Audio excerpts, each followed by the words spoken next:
Nice shoes, bozo. Hello, my baby. Hello, my honey. Hello, my ragtime gal. Sonny, you kissed my wife. Baby, my heart's on fire. We review Titan's Return Legends Seaspray. Generation 1 had many smaller Transformers, including Bumblebee, and they carried on in later years with other smaller figures, including Seaspray. In the cartoon, Seaspray was voiced by the same actor who did Merman in the old Filmation He-Man cartoons, using the exact same gurgling voice. He was a blue, yellow, and white kind of hover boat, and became a breakaway favorite along with Warpath and Beachcomber.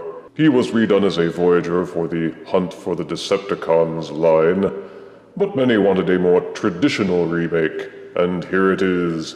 For a change, the panel art depicts his alt mode instead of the robot, though the figure is plainly visible in his plastic bubble.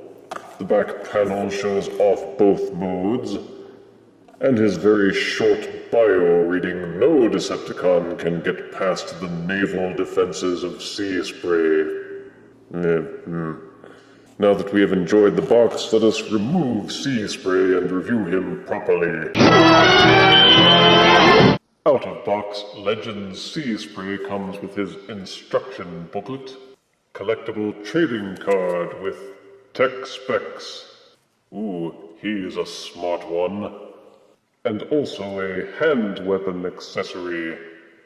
Out-of-box Seaspray is a kind of hovercraft hydrofoil thingy. As such, he has no wheels for rolling on surfaces. The alt mode looks cool with its twin propellers and hover skirt, all covered with blue and white and yellow with some red highlights and even foil stickers. The propellers will spin independently. He looks a little bigger than many Legends figures and actually feels fairly solid, unlike flimsier Legends like Wheelie. The accessory plugs onto the top of the hydrofoil into this tiny slot. Underneath the hovercraft, this panel on the back can be removed. This will expose a small cubbyhole into which a Titan Master figure may be inserted and stored to make him feel somewhat more solid as Seaspray. For some reason they had a removable panel instead of a hinged hatchway, but it still closes in fairly well and adds even more heft. It does mean that there is some parts forming in that regard, but it doesn't distract much from this neat little figure. A weak point is this little flip-up panel, which is the only thing that hides the robot head. Peekaboo. Peekaboo!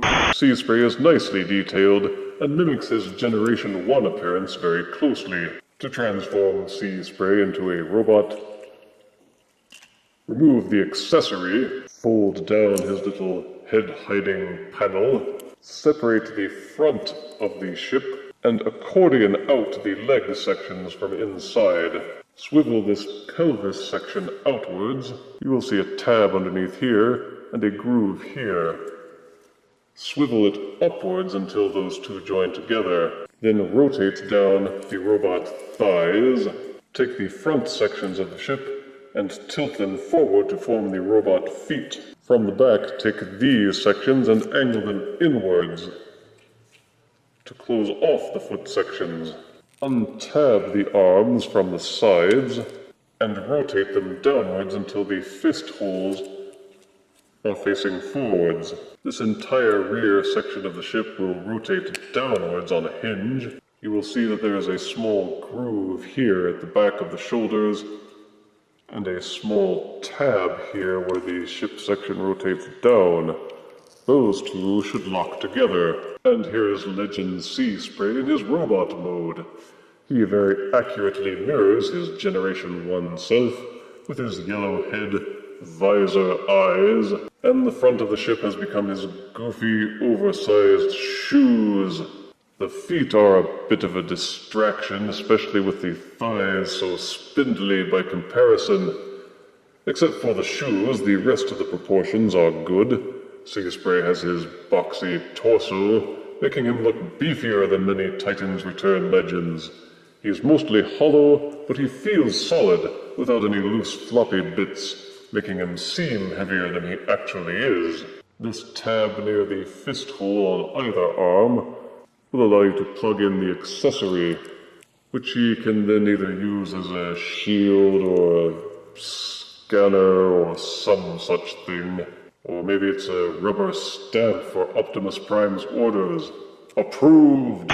You can also slot it back into the chest body of Seaspray to give him additional frontal armor. There's no real way to insert a Titan Master figure without re-transforming him, so be sure to have a head inside him if you want the body cavity to be filled while he's in robot mode. Seaspray's head will rotate from side to side, though it will not tilt forwards or back. The shoulders are ball-socketed to allow for full rotation and a decent amount of splaying. The elbows are similarly ball-socketed. There is no hand articulation, but the hand holes will allow Seaspray to hold any standard weapon peg accessory. There's no waist rotation, but the hips are ball-socketed and will allow the legs to rotate fully forwards and backwards, as well as splaying in and outwards slightly. But upper thigh rotation is included on a mushroom peg, and he features double-jointed knees which allow for 90-degree rotation forwards and backwards. If you rotate these sections outwards again, you can get the feet to tilt forwards, but it's much more stable to just allow the feet to remain stationary. All of the joints feel nice and tight, and Seaspray's big huge feet allow for great stability, no matter which pose you put him into. For size comparison, here is Titans Return Legend Seaspray next to Hunt for the Decepticons Voyager Seaspray. Here is Titans Return Legend Seaspray next to Combiner Wars Defensor. And here is Legends Seaspray next to a cool, refreshing glass of water. Fans of Generation 1 Seaspray will definitely want to get hold of this modern upgrade.